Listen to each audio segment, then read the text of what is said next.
खान्देश शिक्षण मंडळाची निवडणूक बेकायदा ठरण्याची शक्यता असून 1 महिन्याच्या आत धर्मदाय आयुक्तांनी निर्णय घ्यावे, असा निकाल औरंगाबाद हायकोर्टाने दिला आहे.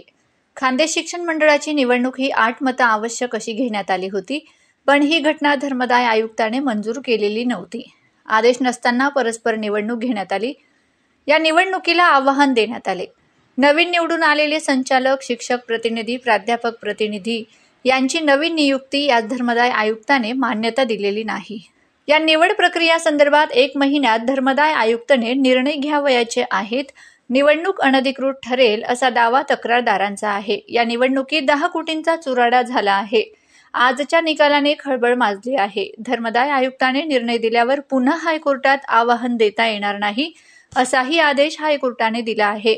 तक्रारदार BS पाटील, हेमंत पवार, उमेश साळुंखे यांनी धर्मदाय आयुक्ताकडे याचिका दाखल केली होती.